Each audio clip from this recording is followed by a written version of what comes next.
Alrighty, so now we've talked about creating a story on Facebook, and let me get where I'm going here. Where are we at this time? Okay, gotcha. All right, so we've talked about groups and adding videos to using Messenger for videos, for events, and for contacting people with your information and creating a story so people, when they log into Messenger every day to check the messages from their Aunt Martha, whoever, they'll see your information about a storytelling festival. You can do the same thing with Instagram. This is how to create a story on Instagram. Instagram is owned by Facebook, so a lot of things still work exactly the same. Right here is that little symbol I told you about, the sort of forked wires looking thing. That's the sharing symbol. And so the sharing symbol is one of two things. It's either this little forked wire right here, or it's an arrow. And over here is the app for Instagram. And you can also download this app and use it on your laptop. Or use the website www.instagram.com. You do not have to download the app from Microsoft Windows Store. I will send all of these options to you when I send everything else.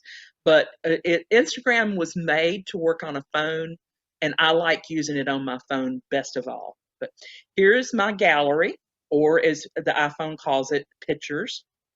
I'm dumb when I start, but the longer I talk, the smarter I get. Now I know what it's called on the iPhone. I'm getting smarter all the time. It's actually photos instead of pictures Photos. on that. Yeah. I'm sorry. See, Not I'm not not a as big difference. Not a big difference. I doggone it. I thought I was getting smart, and I'm just getting stupider. But anyway, I found a photo that I liked, and I clicked on the share button when I had that photo highlighted. And then these magic windows popped up, and I scrolled down and I scrolled down some more and scrolled down some more. And there was my Instagram. If I had also wanted, I could have shared it to email.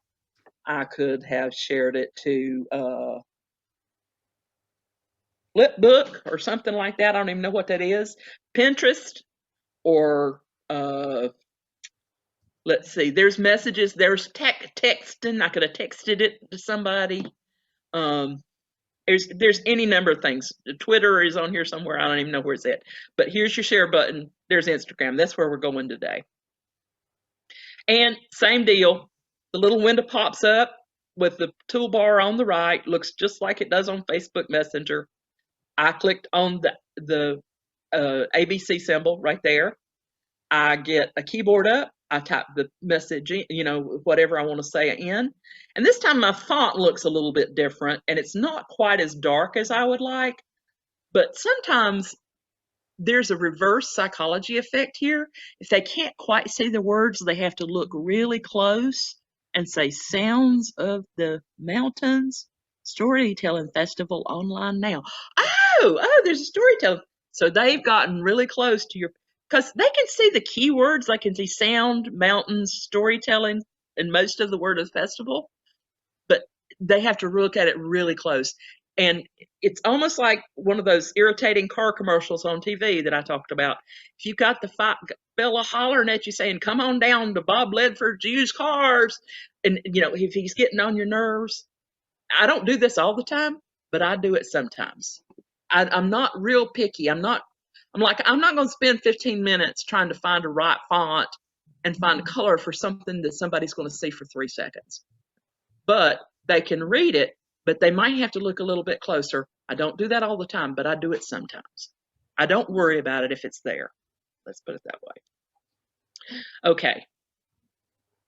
And just to remind you, that statistic that we saw at the beginning, 500 million Instagram stories are uploaded daily. 500 million. That's a whole lot of stories.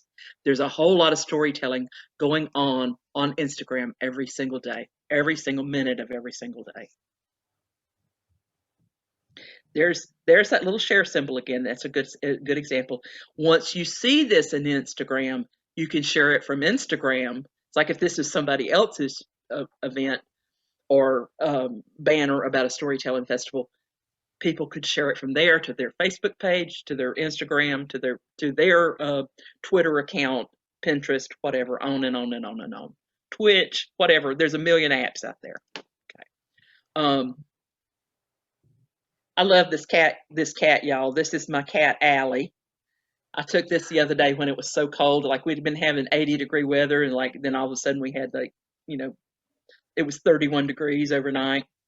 And I have this tiny little cat. She's about 6 pounds, and she gets really, really, really cold. Her fur's really thin and silky. And I was trying to work, and she wanted me to hold her. So finally, she just pulled my hoodie open and literally climbed in my shirt. I had a t-shirt on underneath there, but she climbed into my to my polar fleece jacket. And I said, "Oh, isn't she adorable?" I'm certified crazy cat lady. I've got animals coming out of my shirts or coming out of my bathrobes at various times throughout the day, and so I'm a certified crazy cat lady. And so I've said I've got to share this on Instagram. So that's just what you do. Because the most used hashtag, I'm going to stop sharing just for a second so I can see everybody's hands. What does who knows what a hashtag is? Who would like to explain? Okay, go ahead, John. Oh, well, I mean, it looks sort of like the numbers, the symbol for numbers. Yeah, the And, crosshatch. I guess when you click on it, it takes you someplace. Yeah, it's in library speak. Is anybody here a former librarian like I am? Nabi? Okay, you are? Okay. In library speak, we call that indexing. Hashtags are indexes. And in the Medical Library Association, on the National Library of Medicine website, you don't ever look for cancer, the word cancer, because that's not an actual official indexing word. The indexing word they use is neoplasm. So in social media parlance, the hashtag would be neoplasm. Okay. Hashtags are basically there's special things, like we have the town of Bynum, North Carolina. It's not an incorporated town, and so to get anything recognized as a town, I usually have to actually put in the hashtag called Bynum or Bynum NC. And then Facebook goes, "Oh, we know what she's talking about now because she's put in that hashtag." So it's just a way to, if I'm cooking and I'm doing Instapot, I want to, not have to think about what I'm cooking tonight. So I want to put it in my Instapot, and I've got chicken, and I've got a can of soup, and I've got some potatoes. I'll say hashtag Instapot, hashtag chicken, hashtag soup, and it'll come up miraculously on allrecipes.com or Epicurious or whatever website I'm on, and it'll come up with the matching recipes that are chicken, Instapot, and make soup. So anyway, so it's just a way to find things, and it's a way to describe what you've got. So the famous hashtag of all time is called the cats of Instagram. And I said, I've got a cat. She's adorable. She's in my shirt. I've got to put it up on Instagram. So I went out to him and I said, well, this is good because I'm working on this social media class that I'm going to be teaching on Saturday. So I'm going to do screenshots as I go. So I log in to Instagram, and this was again on my phone, and there's my beautiful friend, Anita, and she's gotten her COVID shot, and her sister's gotten their COVID shot. And so Anita was giving her sister a hug and a kiss for the first time in over a year. What a great, that's just a great shot right there. Well, up here in the corner, there's a little, let's see if I can scroll up a little bit. Up here in the corner is a little plus symbol on Instagram, and that's where I click that plus. So I'm actually in the app of Instagram. So there's two different ways that you can share on Instagram, you can say plus and add the photo from your gallery or from your photos. Is that correct, John? What's Or that? Oh, no, I'm not very knowledgeable, to tell you the truth, about Instagram. Yes, who knows what they are. But I'm not a source for, I don't I'm just now getting into Instagram a lot. So, and I really, really like it. Of course, I love taking pictures. So, and I've always loved taking pictures. But anyway, but anyway, there's two ways you can go get a photo up on Instagram. One is to open your gallery or open your photos on your iPhone or on your computer or on your Android phone, and click on that photo and then click on the share button. And you'll get that row after row after row of apps that are available to you. Or you can actually open the app Instagram and click on this little plus symbol. Works the same way, doesn't matter. Okay, so anyway, so I clicked on the little plus symbol because I knew I was going to Instagram because I wanted to use the famous hashtag, the cats of Instagram. There's my picture, okay? And then Instagram pulls it up. This is our third frame here. It says, oh, we think she's adorable too. Here, maybe you want to make your colors a little bit better. There's what's called filters. And you see people that have posted pictures that are black and white, or sometimes they'll have like a brown tone to them, a sepia tone, or sometimes they'll be like the psychedelic colors, or it'll look like an Andy Warhol painting. They're using filters. And on this one, I think I picked the second one. Okay. The normal, here was normal. And I think it was the second or third filter because here in this picture, my hoodie that I had on, the polar fleece jacket I had on, was really fairly bright. But when it got over here, it kind of got washed out. And so I made it a little bit brighter when I put it up on Instagram using a filter. Filter is just, it's how you sort of change the color of whatever it is you're working on. And you'll notice down here at the bottom, we've got two options, filter, and the other one that's kind of light colored is edit. So that was the filter. And we go over here.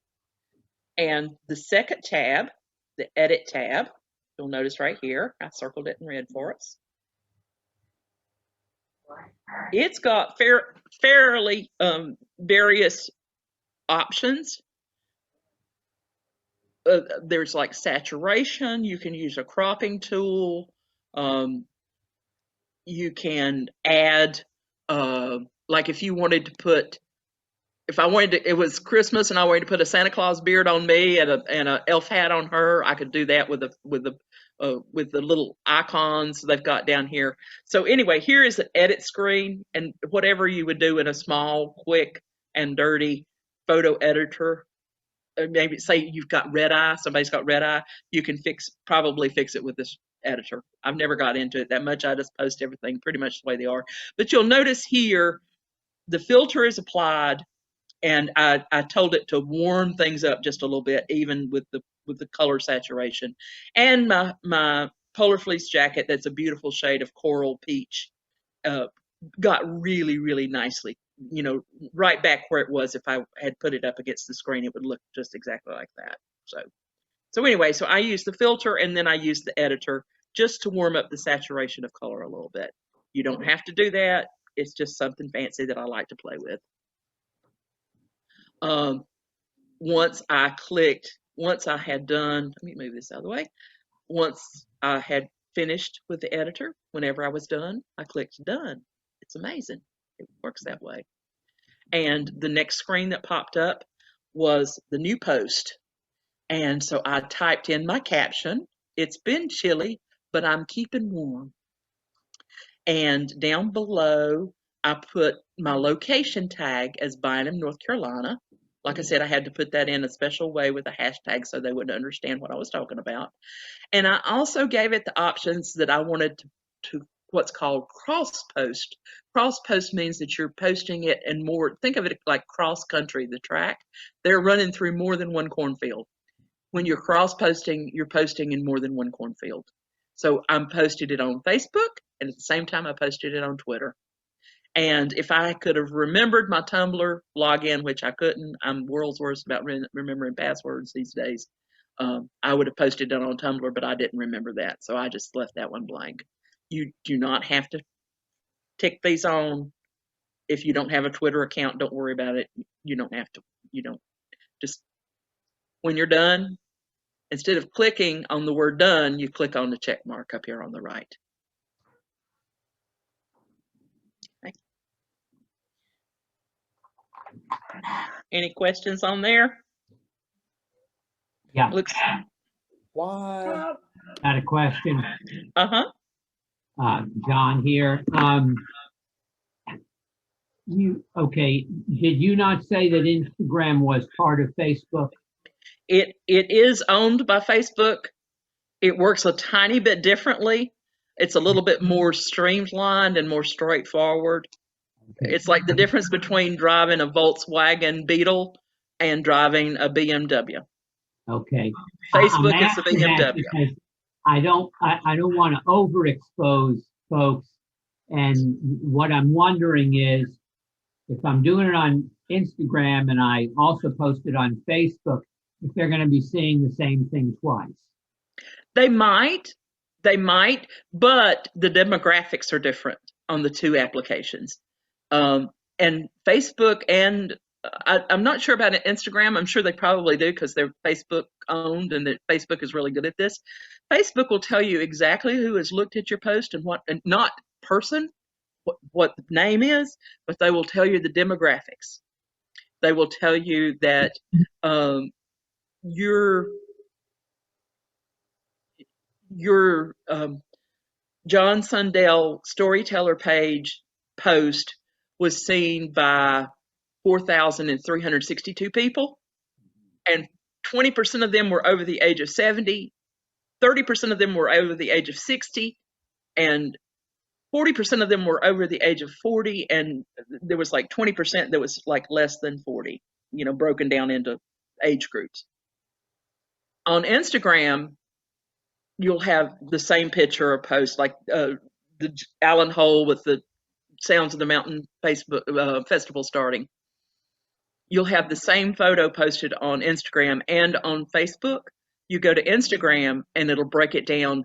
You've got 20-year-olds and 30-year-olds and a few 40-year-olds, but not many 50 or 60 or 70-year-olds on Instagram. So Facebook is the older folks usually, and Instagram is the younger folks. But, Twitter. But I was under the impression that I would be only reaching people that I have an established relationship with, or is that just Facebook that's like that? On Facebook, you set your privacy the way you want it. But if you're posting from your business page, from your John Sundell Storyteller page, it's going out to the public. Oh, okay, great. I think you might be able to restrict it to the only people that follow your page, but if you've got a professional page, if I remember correctly, I will have to verify that, and I will when I send out the PDFs. But if you've got a business page, it's going to the public. Okay. And that's why I don't post. Like, I've got a business page with about 500 or 600 followers for myself personally, Cynthia Raxter Storyteller, and then I've got a personal friends page with there's actually, I think, about 1,500 people that are my personal friends. But I've been around a long time. I've been out there since, like I said, 2009 or something. So anyway, so I've got and I have everything set to public because I do storytelling to children, and I do storytelling at churches, and I do storytelling at stand-up, like Robin says, stand-up comedy at Good Nights in downtown Raleigh, 10 feet away from Central Prison. I thought it was very appropriate. The comedy club is 10 feet away. And then Clayton and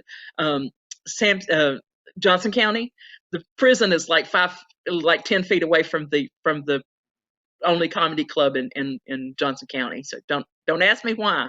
But anyway, so I do stand-up comedy and I do storytelling, and I do like lay speaking in churches. Whatever I do is public.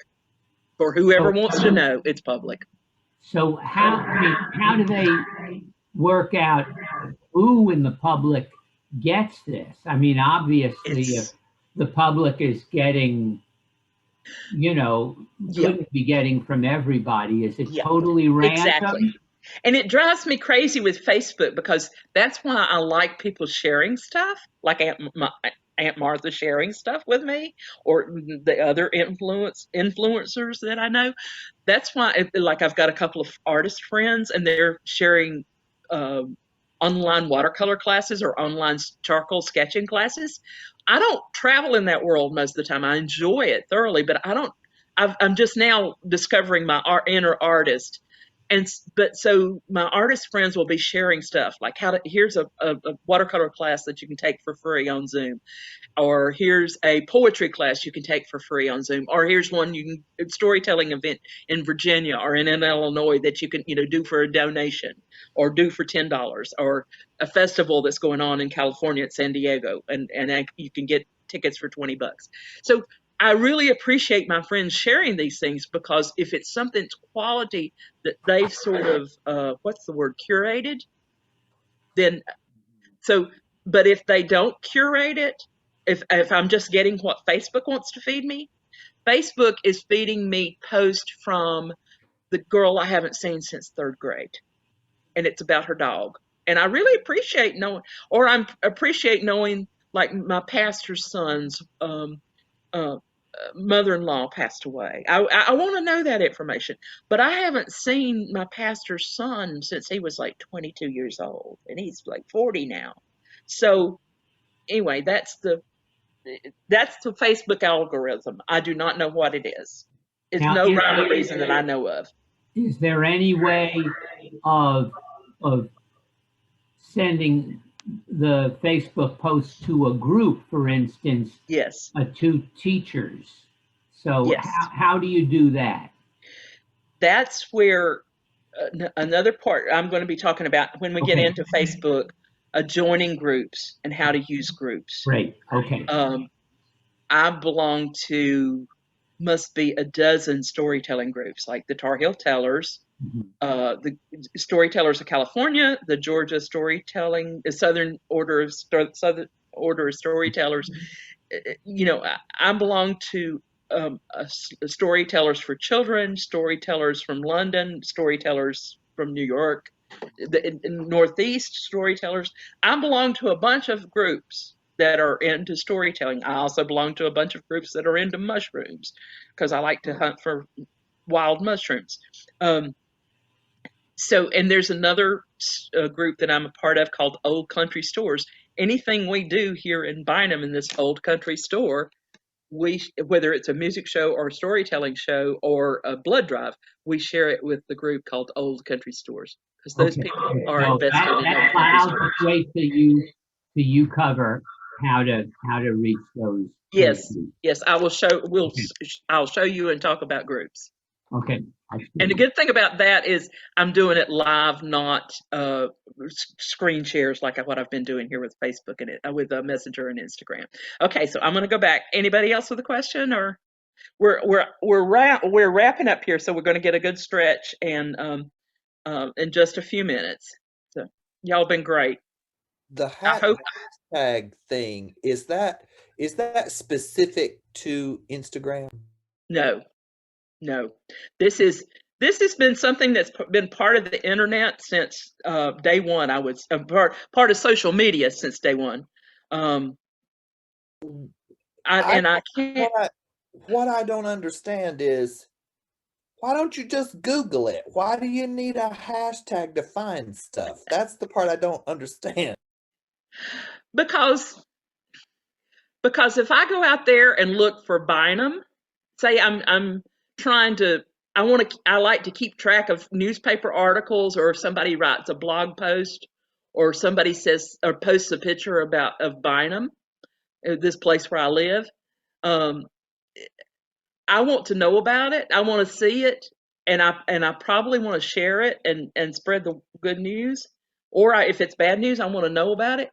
So I'm constantly going out there looking for Bynum, North Carolina. And you know what Google shows me? There's a basketball player named Bynum. And if I'm looking for Cynthia Raxter storyteller, I get a bunch of stuff about Virginia storytelling, and then there is a woman that works for NASA named Cynthia Raxter. So the hashtags are it's like the Instapot chicken soup. It's just a way to narrow the search. And exactly, it's the same thing that the National Library of Medicine does. Instead of calling it cancer, which can be anything in the world, they'll call it neoplasm, breast, or neoplasm, prostate, or neoplasm, brain, or neoplasm, you know. So does that make sense to you? No. No. I just experimenting. I Googled myself. I Uh-huh. hashtagged myself. I get the same list. I don't understand. Well, because people probably haven't hashtagged your names. I don't usually hashtag my name, but I hashtag the word storyteller. Okay.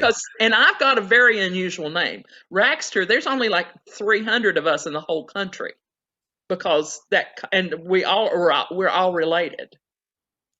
Because there was one ancestor that came across the ocean in 1805, I think it was, and he got his name spelled wrong. And he kept spelling it wrong because he didn't know any better. But we call him Wild Bill, William Raxter. I'm going to show my ignorance by saying, where do I hashtag? We're actually going to talk about that. Okay. We're actually going to talk about that. That's on the list. It's just about two. Yeah, you see that red blob. You see the red blob over here that's when we're going to talk about hashtags. Okay. So we've got this new post. Am I sharing my screen again? Okay. We've got this new post, and I've put my caption in there. It's been chilly, but I'm keeping warm. I've got the cat in my polar fleece, and I'm sharing it to Facebook and Twitter. Now it's time to check the mark. I don't have a done. I'm not done, so I can't click done. I'm going to have to click the check mark. Be easy if they just use the word done everywhere, but I guess not everybody uses English and they don't know what the word done means. And ta-da, here is my Instagram post, all nice and beautiful. And I don't remember how many people that has seen this, but Allie's never looked prettier. That's all I can tell you. All right. Going on down to the next page. This is how you share a video to Instagram. Same kind of process. And they're ads. On Instagram and on Facebook, as y'all know, there's ads. And they pop up. Whatever, And some of them are fishy, and some of them you have to be careful about, and some of them are shysters. I got shysted last November, and I'm still trying to get the money back from it. Anyway, but I again just clicked on that plus. I could also go to my gallery and say share and choose Instagram. And here's the arrow. Okay, to move on to the next page. When I found the video that I wanted to share, I clicked on the arrow to go to the next page. We're going to go to the third panel, and here's the cover photo. And the Instagram gives you an option, and YouTube does this, and Facebook does this. When you go into a video, when you post your own video, they let you pick on which thumbnail you want to use, which small picture that you want to represent your video. This fella is the host of our music program with the guy in the yellow, orange. But if you saw that and just didn't read the words, if you just saw his picture, you would think he's like a Teletubby or something. You would not know you would think maybe he was playing Big Bird on, he had a Halloween costume on or something. But if you see a guy, a nice looking guy, I might add, in a black hat playing guitar, you know what that post is about. And if you're interested in a nice looking guy in a black hat with a guitar, maybe I'll read those words, or maybe I'll click on that and listen to the video. Because I might hear me some music and I might like that music and I might want to hear some more of that music. So this tells you a lot more of, this is a 1-minute commercial about a music show that was coming up. This picture right here, this thumbnail, tells you a lot more about that video than this picture of our host that's over here on the bridge in his Teletubby jacket. Okay. And that's one of the things. I manage the videos that we post. I don't post all the videos to our Bynum Front Porch page or our Bynum Front Porch YouTube page or even our Bynum Front Porch Instagram account, but I manage those videos. And one of the things I do is go and make sure that the thumbnail is this kind of picture as opposed to that kind of picture. It's a little thing, but you're going to get 50% more clicks on this kind of picture than you are that kind of picture. Just another one of those little tricks, little pieces of magic. All right. Also, this video was actually 2.5 minutes or 3 minutes. And I went ahead and put it up as an IGTV. Remember, I told you that Instagram quick video has to be less than a minute. And this was really nice, and so I did not want to cut it. So what I did is I put it up as a long 3-minute and 20-second video, and then I went back and cut it down to less than a minute and reposted it as a quick video. So I figured if somebody saw the quick video, they'd maybe come along when they saw the IGTV thumbnail. It was the same guy, they'd click on that again. So, and people see so much repetitive stuff. You see the same Subway commercial, you see the same car commercials, you see the same, billboards, you see the same, bank commercials, you see the same, whatever. This is something new and different. This is soulful. And where 1,000,001 Subway commercials, they're not anything bad, but they're not very soulful. This fella playing the guitar, he looks pretty soulful to me. Okay. And so anyway, Instagram, IGTV, if it was a short video, it would have just sort of the same kind of options. Do I want to send it to Facebook? Do I want to send it to Twitter? Do I want to, put a title or hashtag or whatever? I just give you all the basics there. Because this was actually a commercial from a couple of months ago. So I didn't save it and post it this morning when I was doing this. I actually just saved it as a draft because I didn't actually want to post it because we've already done the show and I didn't have a commercial that was current, and I just wanted to give you an idea of a short video and posting it to Instagram. So I saved it as a draft. If you ever get into something and you don't know how to spell somebody's name right, there's almost always an option. Like if I wanted to go check David Lamont's name and see how it was spelled before I actually hit the post button, there's almost always a save as draft. That's sort of your little pressure relief valve in case you get in too far and you don't know what you're doing and need to ask somebody, hey, do I really want to do this, or do you know how to spell his name, or whatever. We Chuck, who was it last month that we got? Lynn Coontz, we misspelled her name. Wasn't it Ren Coontz? We misspelled on the main event. Spell check.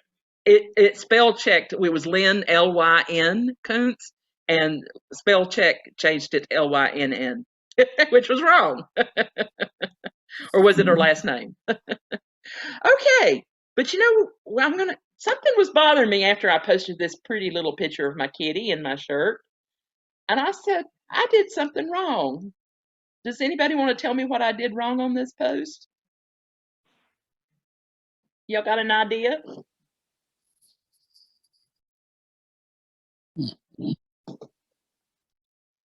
I was posting it to Instagram because I wanted to use the hashtag, quote unquote, hashtag cats of Instagram. And then I posted this picture of a cat on Instagram, and guess what I forgot to do? I forgot to put the hashtag on there.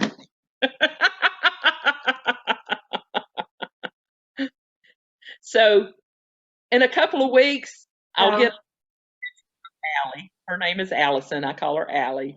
And I'll post it to Instagram, and maybe that time I'll remember to put the hashtag on there.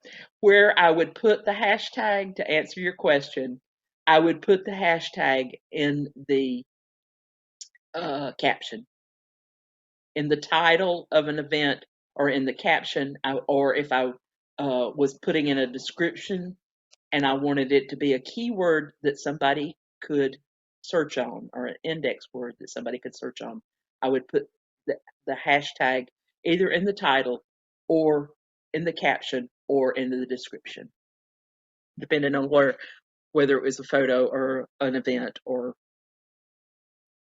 something else. Okay. Now, yes, like I said, I forgot the hashtag. And this is the actual hashtag that they use, the cats of Instagram. And if you ever want to just go see some adorable pictures of cats, you know, you're having a bad day, you have to go to the dentist, have a root canal, something like that, just do a search for cats of Instagram, and you'll get your eyes full of fluffy, sweet critters. Okay, we have reached the point in our class here. Oh, 2:49. Okay, we're doing okay. We may not make it to YouTube today, but don't worry, we will come back and do it another day. If we don't, we'll get through Facebook, and but if we miss YouTube, we'll come back and do it another day. Okay. Right now, I wanted to get y'all to sort of put your thinking caps on and think about what kind of events that you do, or what kind of promotional materials do you put out? Do you put out a CD, or do you put out your picture and your contact information, and to, you know, like you said, aiming towards teachers? What type of promotional materials do you put out? Do you have an event that you do every year, like Alan has his Sounds of the Mountains Festival, or the Old North State Storytelling Festival, Liars Contest? What do y'all like to promote? Tim, I know you do a lot of work. I have it's been on hiatus, but I have a monthly show at the local historic library, the Timrod Library, and Uh-huh. that's almost entirely promoted just on social media. That's how it's promoted. Right. And does the library do most of that promotion, or or a mixture? A mixture. They do about half and half, I would say. Yeah, yeah. My experience working with libraries is they'll do a flyer, and they'll do like one post on their website, and then they'll maybe do one post on Facebook. But they probably won't do an event on Facebook. Um, so a lot of times, and they don't, if they do an event on the Facebook, they'll like the Durham, not to name names or anything, but they don't work in the world. They didn't get a business degree in marketing from UNC. So like it'll be the Durham Storytelling Festival, and they'll say, come see Donna Washington, Willa Brigham, and Tim Laurie. But they don't mention Cynthia Raxter, or they don't mention Ravonda Crow, or Ron,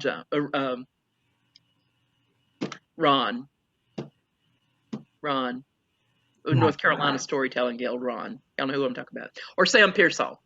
Sam Pearsall has a following. I have a following in Durham because I worked for about 5 years every Saturday at this Durham Farmers Market telling stories to kids, and Wednesday afternoons during the summer a lot. And I've also done stand-up comedy. I've done the Moth. I've done the Monty. I have a lot of friends in Durham. So if they had done the marketing with my name, with Sam Pearsall's name, with Ron Jones's name. Ron Jones has got a following because everybody knew him from the libraries, Wake County libraries. There would have been people that would have drove from Raleigh to Durham to see Ron Jones because he retired from the library like 10 years ago. So it's whoever you're working for, whether that's a church or a library or a PTA or a festival, make sure you're doing it's worth your while to do your marketing.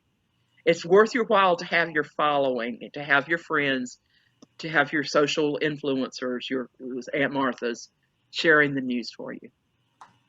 It's always very, very, very, very, very rewarding for you because people will see it and they will come to see you, and they'll hug you when they get there. Okay. All right. So you've got yes, John. Okay. Well, most of the promotion I try to do is marketing myself to different venues, and that's often with specific audiences. For instance, schools or senior places for seniors, Right. or camps, that kind of thing. So I'd like any advice on that. And then the other is I want to start an online family story time that that would be precious. that could Yes. reach anybody, songs and stories for families. So, and that is super wide, but those are the two different situations.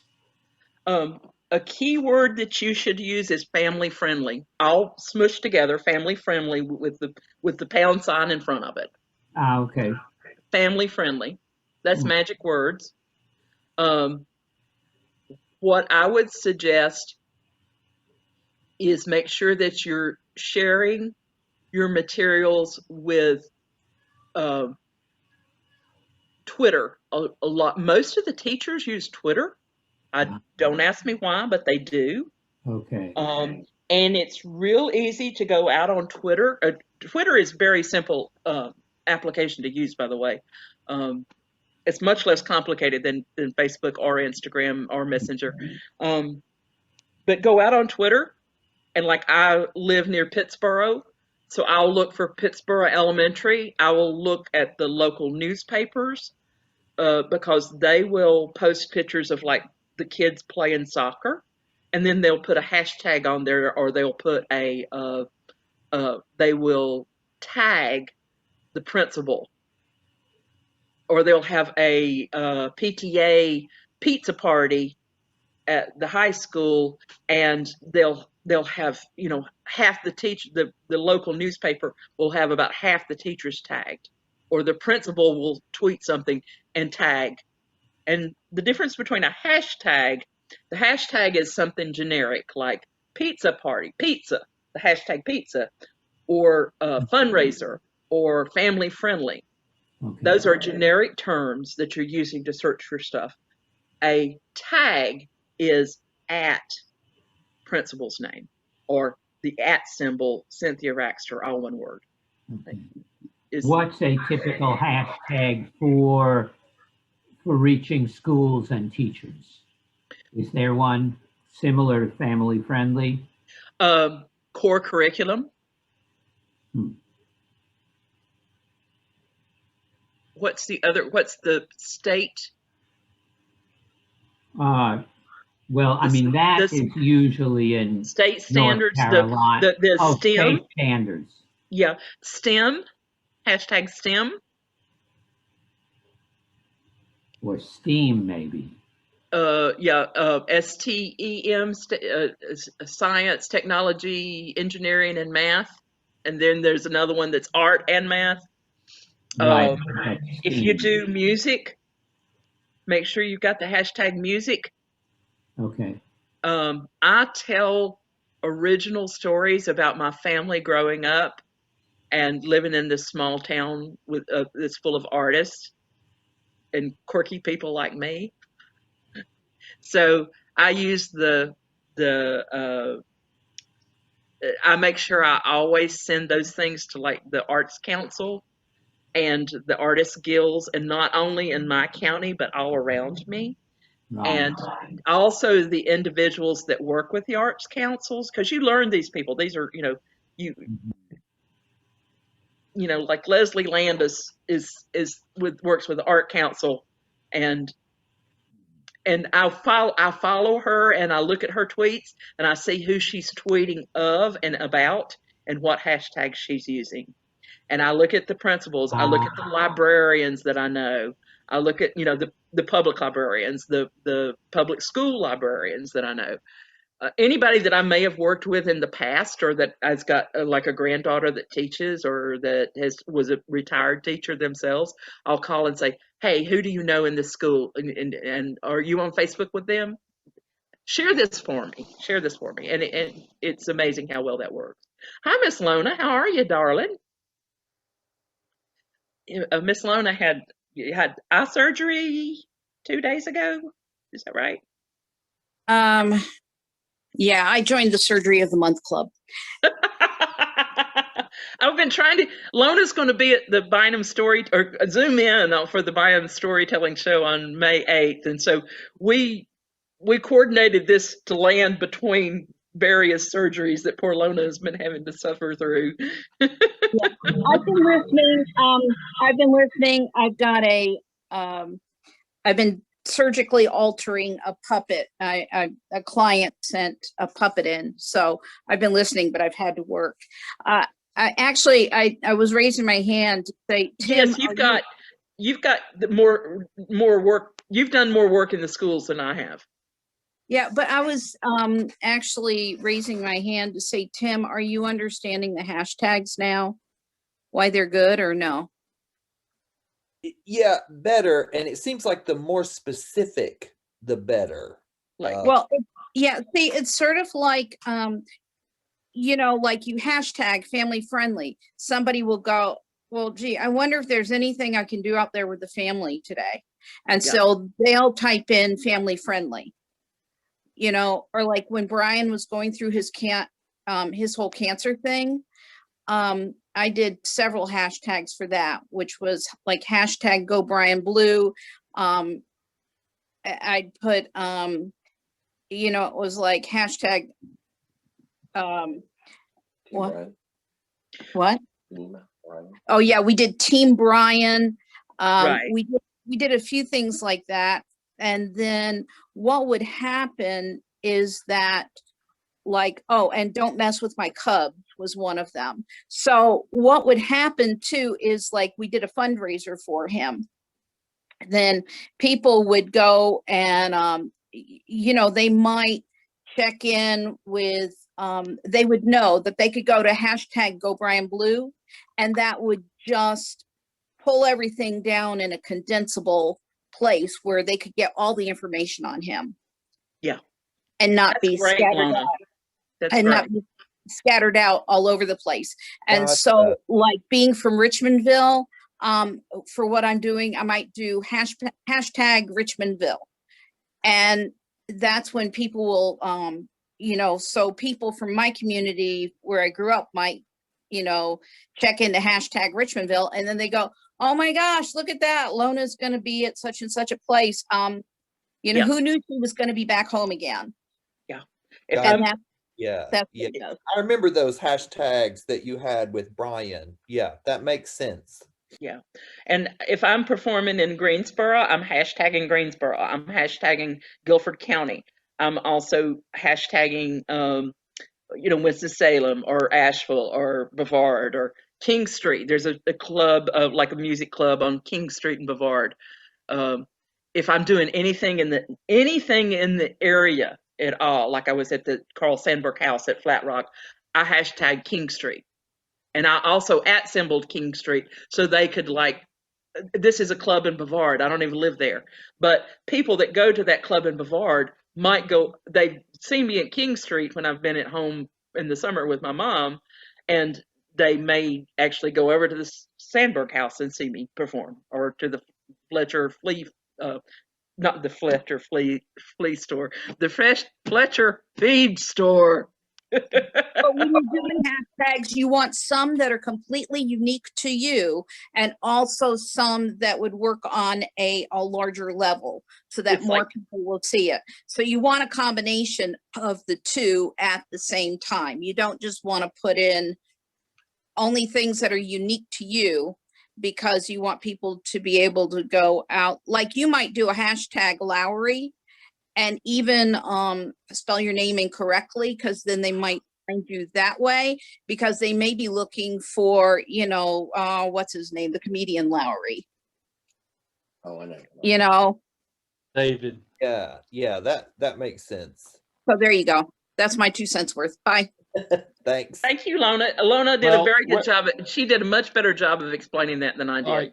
When Yeah. you're creating these hashtags, where do you create them? You just add them on when you put them. Oh, I'm sorry. It's not my workshop. Bye. It's okay. Go ahead. You're fine. I've talked for 2 solid hours here. Yeah, you just like if it's an event, in the title, maybe the description. If it's a picture, I put it in the caption. If it's a bio, somebody's bio, Okay, like Lona's coming to do I storytelling. get it now, but Yeah. I'm saying She's a puppeteer. I'd put But- puppets. I would put so. puppets and If I puppeteers in her if I hashtag. publish something, I just create a hashtag and put to it just for indexing it. All right. Okay. Yeah, I get and you. it automatically goes into that category. If you put hashtag, that's like an algorithm on the computer. They'll, you know, Yeah. the fighters in there go, oh, hashtag. Okay, I'm going to have to categorize this someplace. So you do, you know, Like I here- do Rona's So garden. I could hashtag Jolly Man, which is Exactly. my thing. Hashtag And Jolly the Man, other and thing- everything that had to do with Jolly Man or Jolly Man stories would show up.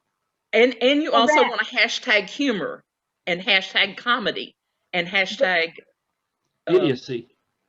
Yeah, but also check out, you know, if you do hashtag Jolly Man, that's great because it will go into a big bucket of anybody else who's done a hashtag Jolly Man. So you may And end up wanting to not also very many. create, but you also may want to create one specifically unique to you. So it might be hashtag Jolly Man Ray. No, it's You know Jolly what I Man mean? stories is the thing, but that's too long Yeah. for a hashtag. well, No, it's you know not. what? One of the things I like doing, and this is just for fun, like I said, keep it fun, is I will do my regular hashtag. I always use the hashtag storytelling. I always use the hashtag storyteller. I live in Bynum, but I'm 3 miles away from Pittsburgh and 3 miles away from Farrington, which are fairly large, you know, well, compared to the rest of Chatham County, fairly large population areas. So I live in Bynum and I'll have Bynum front porch. I'll use the word Bynum lots, but I'll also hashtag Pittsburgh and hashtag Apex, Cary, Chapel Hill, Durham, Raleigh, Wake County, Durham County. You know, it's like so I'll hashtag everything around me. There's places on Instagram and not Instagram, on YouTube and on Facebook when you post a video, there is actually places where you can add your list of, they call them labels, but it's tags or hash. It's hashtags without the pound sign, without without the hash. But they call them on YouTube. They call them I think it's tags labels. on YouTube. I Do think what? it's tags on It's I YouTube. think it's on tags on one of them. It's tags and the other one it's labels. I think it's Facebook that's labels and YouTube it's tags. Yeah. Because it's, you know, why can't you just call it tags? Because we all know what tags mean, or at least I think most people do. Okay, but so that's our little break point right now. If y'all want to get up and stretch and go get something to drink, I'm gonna go get me another bottle of water and go to the restroom. And so it's 3:07 according to my computer. So how about let's do 8 minutes and come back at 3:15, and that'll give us 45 minutes to do our Facebook, and I think that will be just exactly right. Okay, we're not going to get. Looks like we're not going to get to YouTube today, but don't worry, I will come back and do that again on another day. And it's probably making your brain's going to be about ready to explode by the time we get done today, anyway. So, okay.